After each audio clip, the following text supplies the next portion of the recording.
And Robert Saleh has all the you-know-whats right now in terms of feeling good about his defense, and he should. They're young, they're explosive, they run to the ball. There's always 9 to 11 hats around the football. But here's one of the caveats I think everybody is missing, Dan. You know this.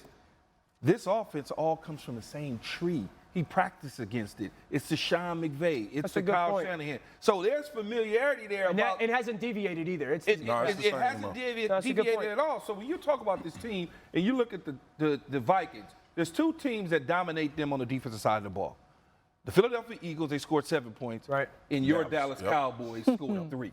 Yours too. Well, I want to give you that love because I know how much you really. I do love them. Think about it. That's 10 points in 2 games. Yeah. Justin Jefferson has disappeared. The main guy has disappeared in those 2 games. Now you got Sauce Gardner. I don't know how much you'll travel with him, but I'm sure on certain downs and distances in parts of the field, you'll see him match up. Maybe it's zone at times. Maybe it's man-to-man at times.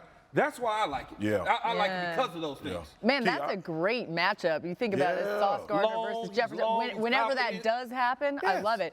Okay, let's talk about the Vikings defense, though, because, listen, I mean, Mike White operated this Jets offense really well last week. You expect to see that once again. I like it. You got some concerns about this Vikings D in recent weeks. What are they? I absolutely do. They're giving up too much in the passing game, and I went to the Buggy Institute of Technology, our researcher. The BIT? And he gave me a great stat. I didn't know Minnesota was this bad against the pass, fellas.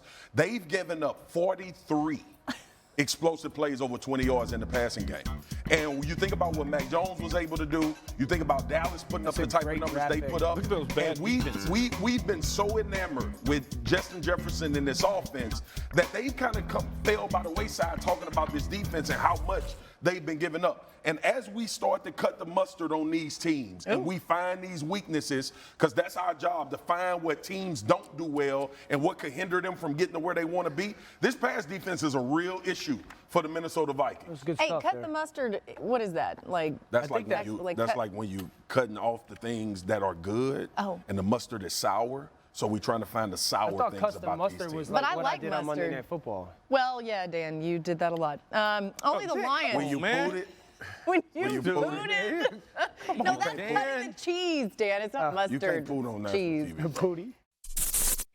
Thank you for watching ESPN on YouTube. For live streaming sports and premium content, subscribe to ESPN+.